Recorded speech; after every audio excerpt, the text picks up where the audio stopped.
We move on now to our next session, which is a tech brief.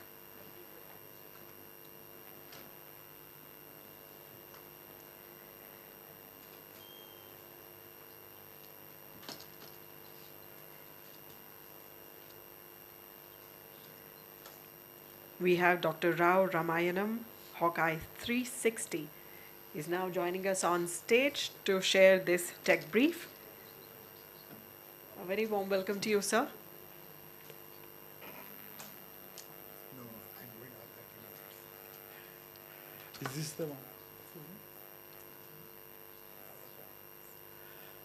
Good afternoon, gentlemen and ladies. I'm standing between you and the lunch.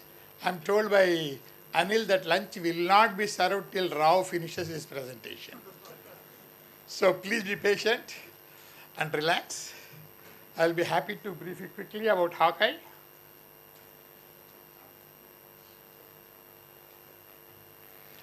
HawkEye 360, a US company, started in 2015. We have 21 satellites in the orbit. We can give you hourly reviews. Some of the answers I'm throwing in here up front so that what I heard the needs, we can offer you. But also tipping and queuing, very wide swath kind of stuff, but we don't do imaging, we don't do SAR, we do radio frequency. When somebody uses a satellite phone, somebody uses a push-to-talk phone, somebody uses a UHF, VHF wireless sets, somebody uses radars, we pick up those signals, which are of high interest to all of you and militaries around the world. We are already serving several governments. Coming to me, I sold satellite imagery in India. I was originally ISRO scientist, moved on. I sold high resolution satellite imagery, 5 meters, 1 meter, say 50 centimeters, 30 centimeters. Moved on to SAR, now moved on to HawkEye for the RF.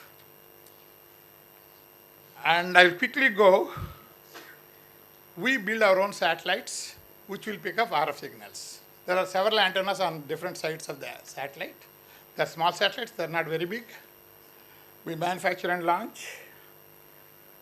These are the satellites we run. We fly 3 satellites in a constellation, in a cluster. And formation flying, we have cluster 1, 2, 3, 4, 5, 6, 7 launched. 7 was launched in April 2023, 10 days back. And we are launching 8 and 9 in October. With this, you will have about 27 satellites in the orbit, end of the year. Right now, 21. This is our roadmap. We plan to launch till 2025. We should have 20 clusters or 60 satellites in the orbit, which should provide about 15 minutes revisit. This is the revisit chart. You can see that latitude, different latitudes, what revisits you get, as some of our satellites are polar, some of them are inclined orbit. You will get a higher revisit as you go towards the polar region. And as Mr. Sastry answered the revisits to somebody's question, yes, the revisits vary. It is an average revisit. It is exactly not every 1 hour, sometimes 90 minutes, sometimes 30 minutes, so it is an average.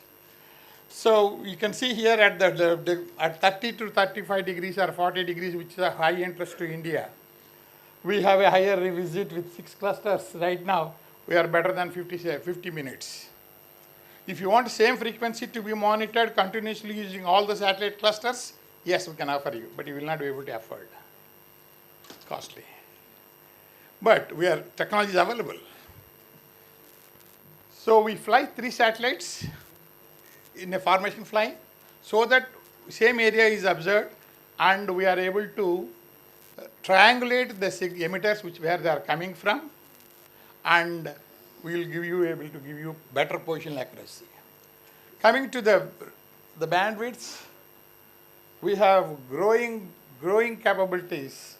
As you can see, cluster 1 to cluster 6, how we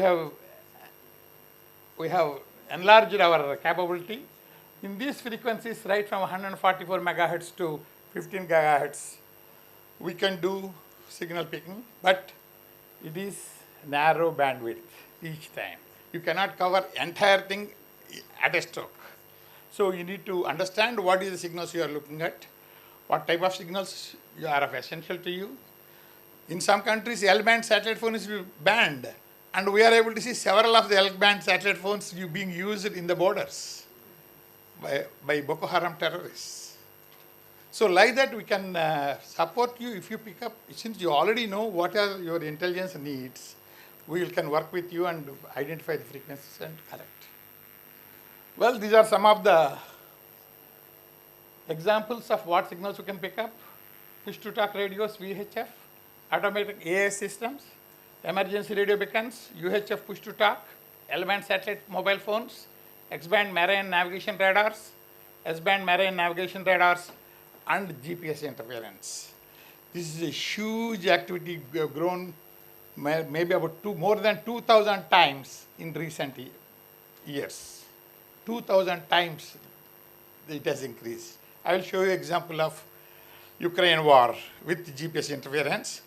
I will also show you some GPS interference signals we picked up in the Indian region across the borders. Well, what is the footprint? We were talking about covering a narrow band, narrow swath and high resolution. Wide swath, very coarse resolution. Both of them are not possible to address all your requirements. But here is the footprint of different bands we pick up. You can see 8 million square kilometers to 3 million square kilometers is the range. Minimum is 3 million square kilometers at a shot. We can get you all your borders probably in one shot. You can see here different frequencies when we use. We tilt the satellites and then use the footprints, and you can see the X-band has got, because some of the radars which are coming from the naval vessels, they are sending signals in horizontal, not vertically up. So we have to tilt our satellites and try to collect those signals. Well, what are the products we offer you? We offer you the geolocation of the RF signal where it is coming from. It includes the location in a GeoJSON file which can go straight into your GIS layers. You don't have to further process it. And includes metadata such as latitude, longitude, received frequency, PRR, pulse length, and PRI if it is radar.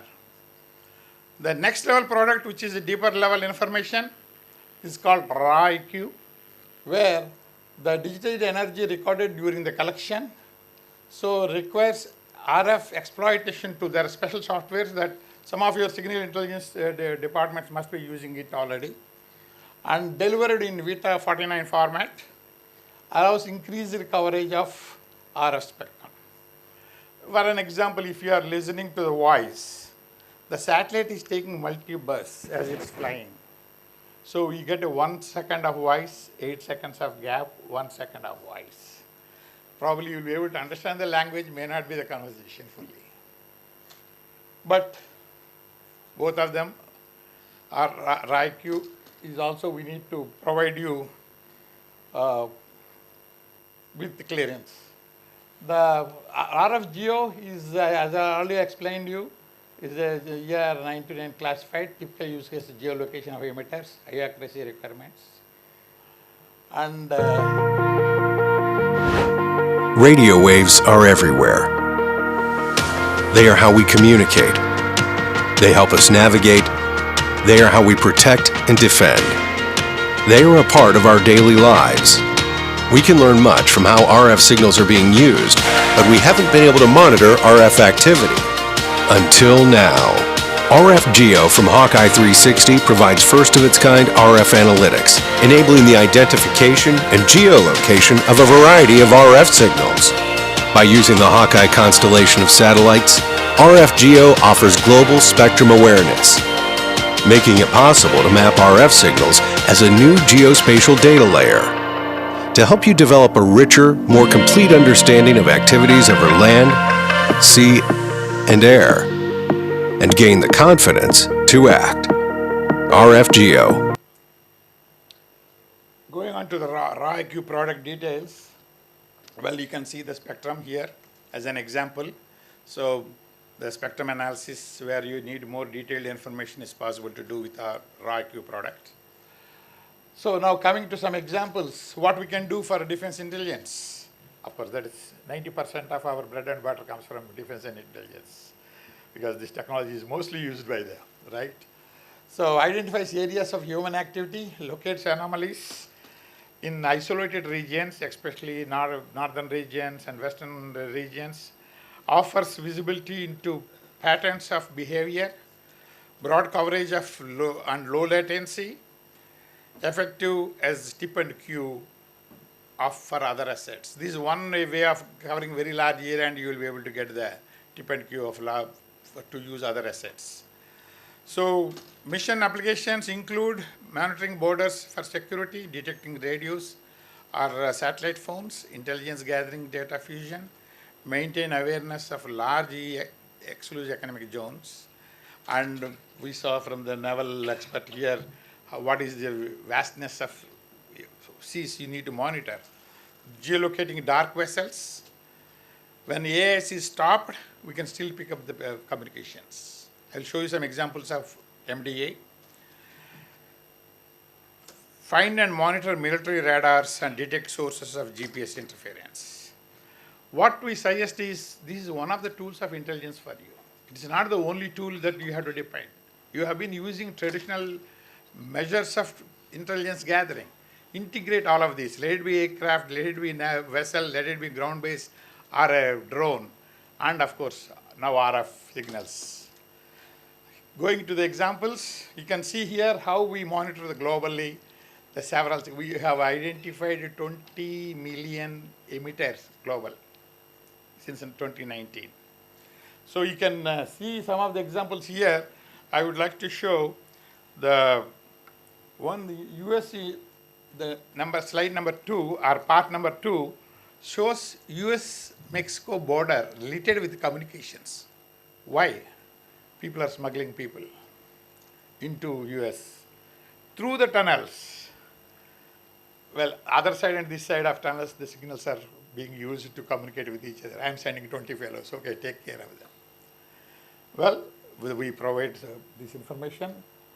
Some other examples here, one of them is bunkering during smuggling, or Boko Haram using satellite phones in number 6, Boko Haram using satellite phones in a forest area. Military missed 2 targets. Third target we showed was a regional headquarters of the Boko Haram. Similarly, I will show you some of the examples of Indo-China borders and also South China Sea. Well, here is a typical example of what we can do in Syria. There are several emitters deployed. I am showing you satellite imagery as an evidence, corroborative evidence. But what we request you is to use your other sources of satellite imagery with our data. Here are some of our analysts have analyzed and showed evidence from the satellite imagery. You can see here on the right one, top one, you can say rest spoon radar picked up signals, we picked up very well, and evidence from the satellite imagery. Similarly, there are several of them in Syria. I don't know how much of you are aware of Nagorno-Karabakh conflict in Azerbaijan. There is a huge militant group which is fighting with the government. All those yellow dots are the signals picked up from that region. One of them is found to, what you see in the green and red ellipses are the signals we picked up, and that particular location was identified to be an early warning radar, and it was bombed. The 2 gray images which you see on the right, first one is just from it's a video from the aircraft. First one is just before bombing, second one is just after bombing. And you can see the target has eliminated, and we confirmed it. Yes, there are no more signals coming from there. And in evidence of satellite imagery, the radar has vanished. Here is the case of Iran. There are so many X-band radars all their coast, monitoring their waters. And VHF and L-band usage in the northern part of Iran. Some of them identified, confirmed with satellite imagery for monitoring purposes. Here is an interesting case. Normally we do we monitored the different air base, naval base. The Bandar Abbas naval base, what you see on the extreme right, is the Bandar Abbas naval base where submarine dry dock is located. Several naval vessels come there. But we are getting strong signals from little away from the naval base. Why? We found that the signals are coming from oil refinery in Bandar Abbas, not naval base. It has been confirmed. There is SIA-2 surface-to-air missiles. We can see the ground pictures of that. Of course, we didn't take it. Were deployed there as part of a camouflage concealment and whatever you normally do under ISR, right? Here is an example of Yemen.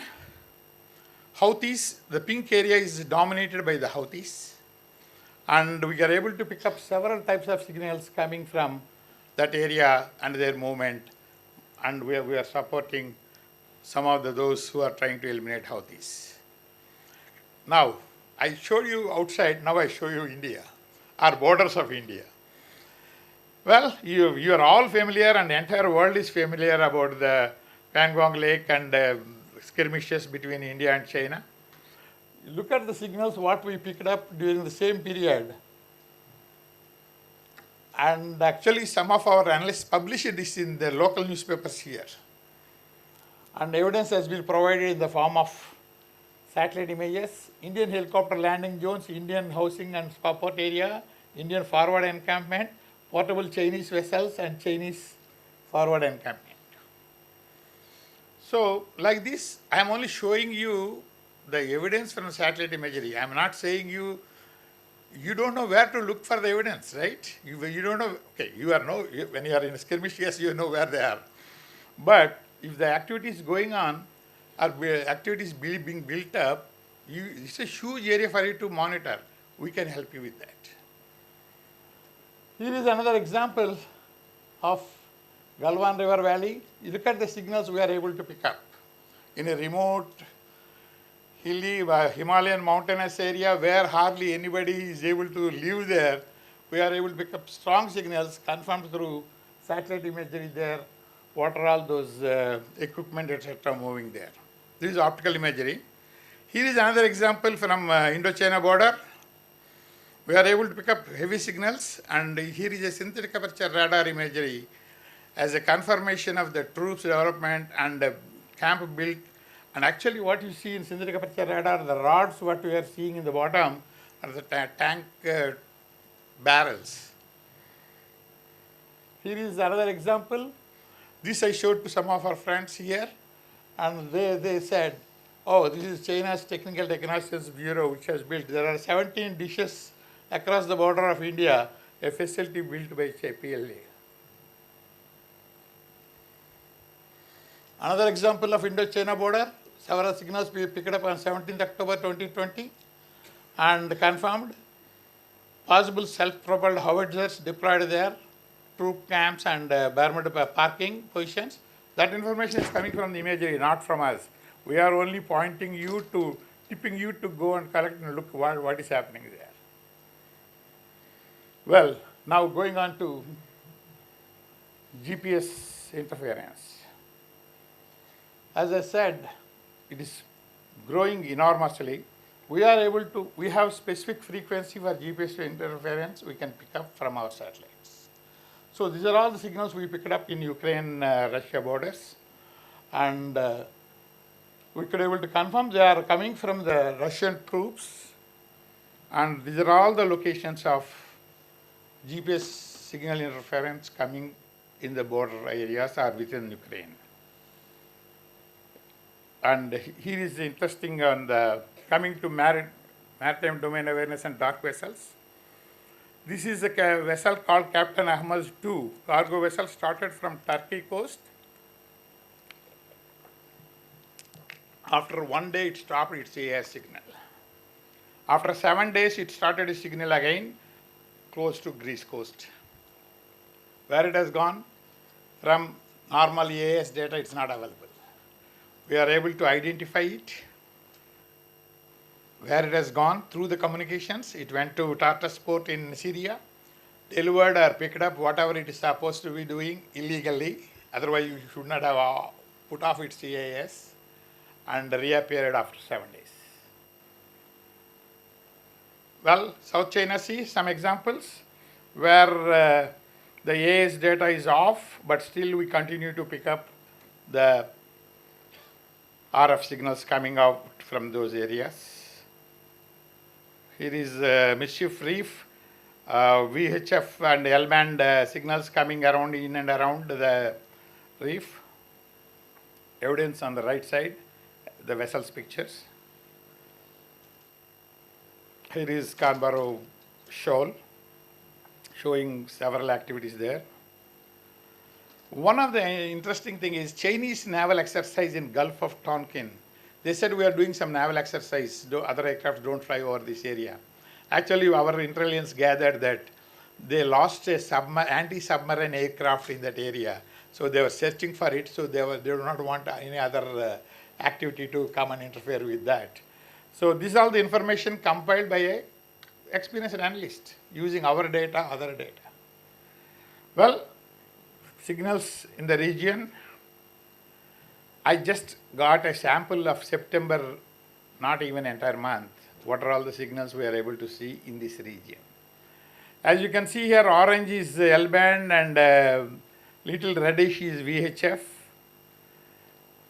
and yellow is GPS interference. If you, is this the pointer? I don't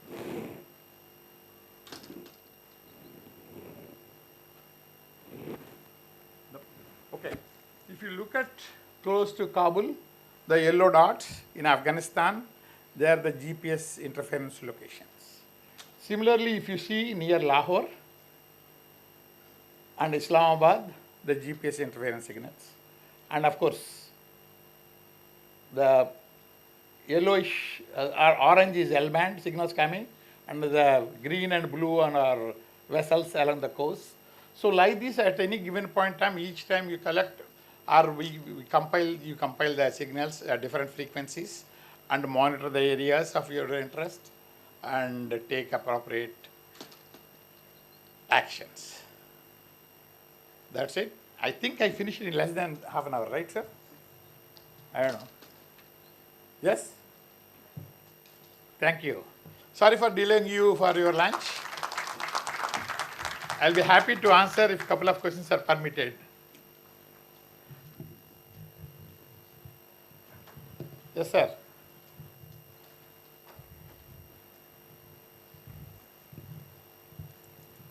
Sir, I am Captain Agnihotri from National Maritime Foundation.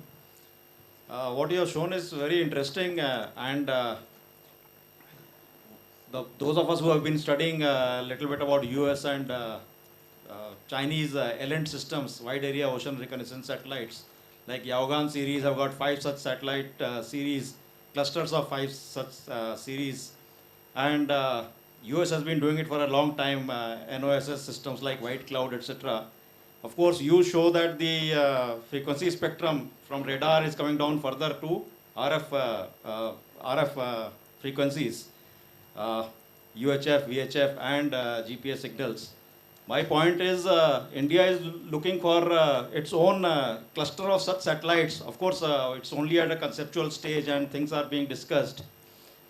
You are providing a ready-made solution. So my question is, why don't we just take it instead of by leapfrogging, instead of just trying to spend money to that tune that China is doing by mounting five different clusters of such satellites and spending huge money. Second is, if we take it, how sure are we that this won't be interrupted by some geopolitical compulsions of the countries which are offering it? And we are totally in the blank if we don't have our indigenous capability in this regard. Thank you, sir. Thank you. And I would request the questions to be very sharp and straight focused. We'll still answer. First question, I'm diverting it to the bigger people, decision makers in the front here to use or not to use this technology, but technology is available. We are a commercial company and we are discussing with several of you. And I'll be happy, very happy, to support India in if you want like to use. One technology, once I came here, one of the defense agents said, I wanted this technology. I went to ISRO. They said, yes, we can do it. 2027 will deliver you. I said, till 2027, why are you keeping quiet? Use my data. You're not buying my satellites. Use my data. There's no problem, right? Similarly, till India gets capability, we'll be happy to support. If under Atmanirbhar Bharat, if you want, if possible, if it is size is big, probably we'll do manufacturing and launching from India. Well, this should be like a Toyota car, not like a one car what you import from outside. And yeah. Just want to ask you, Colonel Oberoi from DSA DG Signal, sir. Yes, sir. What you have shown, just the aspect, how many satellites are there, sir? 21. Presently? Right now, 21. What is the accuracy you are having and what is the revisit time? I showed you revisit times What about is 50 the minutes. resolution accuracy you are able to get from these LN satellites? You are talking about the positional accuracy, location accuracy? Absolutely, absolutely. Yeah, it varies with the type of signal, strength of the signal, and if the signal is moving or stationary. Just a general idea. I'm giving you the answer. I'm giving you caveats first when I give you bigger range. We found that it is around 200 meters for fixed target, fixed emitters. It goes up to 1 or 2 kilometers. If it is moving and in the edge of the footprint. If it is middle of the footprint, we get better accuracies. Okay, thanks. Yes, sir. Marshal Diljit, specific questions. First is you talked about press to transmit VHF sets and all that. So again, my query is same. What kind of a resolution are we looking at? Tens of meters, hundreds of meters, and things like that. Are your satellites capable of spread spectrum and frequency hopping communication analysis or detection? And lastly, whatever radars you are picking up, suppose we have a triple LWR kind of radars which are deployed. Again, what kind of a resolution you will be able to have, and whether you will be able to fingerprint those radars. Thanks. Okay, very good. I think I need a separate sitting with you for more than an hour now to answer your 3 questions, but I will quickly answer. Positional accuracy, I already gave the answer. It is anywhere between 200 to 2 kilometers kind of range, depending upon the signal strength. And we need at least 5 watts. We can go down as low as 1 watt. Then the accuracies will go down. The second question, what is extending the spectrum? Yes, we can cover the entire range. You pick up the signal center frequency, we can cover that one. There is no limitation on that. But one frequency at a time. You cannot ask me to cover me the entire frequency in a single shot, not possible. There is no technology right now available, okay? The third question, what you asked was the specific radar you talked about. I don't know what you are asking me because I am not a military expert. Low power radars, if it is around 5 watts, we can pick up very easily. And radars are automatically above 5 watts, right? Fingerprinting is a very good question you asked, which I was trying to evade, but you reminded me. Yes, fingerprinting is possible. We are developing the algorithms to fingerprint. That will be added into our product line, or added to the same product with fingerprints. But right now we are able to do identify the same vessel as it is moving by integrating other data, including AS. Yes, sir. That's Sastri.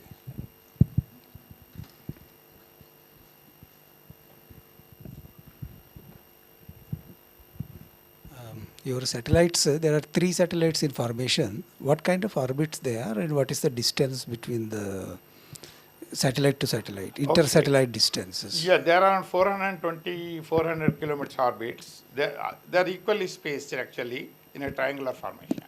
We launch them together and then deploy them, and they fly in formation. One after the other? One after the other. They are in line? Yeah, they are in line, but they're actually the line can be across also. Okay. We are able to tilt the satellites any direction we want and also collect. Okay. Did you try that circularly PCO, projected circular orbit or something like that, which might... I'm not just a fully question. aware of, because PCO is being discussed, but we have not yet implemented anything like that, because our immediate goal is currently operational availability to the customers. As and when our technology is improving, everyday technology is added and we are able to improve it. PCO will come up little later. Right now, I cannot comment on that one. Thank you. Sir, I am GSPD. How does it work? I mean, you pick up something, then if I have to demand it, I first have to know that there is something like that happening. Then I ask you, or do you warn people that, okay, there is something like this happening, would you be interested? I mean, how does the business model work? जब आप नींद से उठेंगे और phone call करेंगे, राव मेरे को होना बोलते नहीं होगा. It will happen through a subscription service and collaboration. Okay, we need to identify what is the frequency you want, how many collections you want in a day, how long you want. We can work for 6 months, 1 year as a trial if you want, and set up. And okay, you want 3 passes, 6 passes, 9 passes, depending upon the capacity available in the region, we'll be able to give you. And we can also cover from entire Indian Ocean to north of India, absolutely no problem. Your footprint. Suppose if the area of interest is very large for a daily monitoring, then we may have to collect same frequency more than once in 2 parallel collections. It is possible, it's absolutely commercial. You tell me what are your requirements, I will get you a proposal, you like it, you negotiate, beat me, I will try to avoid it, and then we will come to a agreement, and then we move forward. Sure. I think he reminded me, and she's hungry, so we need to close. Thank you all very much for this opportunity. And if anybody would like to have detailed discussions, I will be very happy. I'm here today, tomorrow. Actually, my colleague was here, Nuno. He has to go out for another meeting, so we have to divide ourselves to the activities. But he also will be out. No, he's leaving tonight. So I'm available today, tomorrow, and if anybody would like, we can have special discussions. And I have a couple of brochures I can share with them, those who come and meet me. Thank you all very much. Have a good day.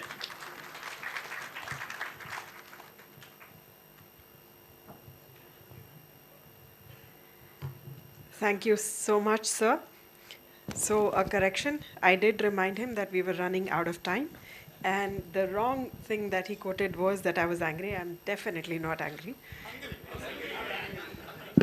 I'm neither angry nor hungry. There are some people who combine the two and say they are hangry. I'm neither of those. So thank you so much, sir. It's been a pleasure to have you here in our midst. And I'm sure you also enjoyed that presentation.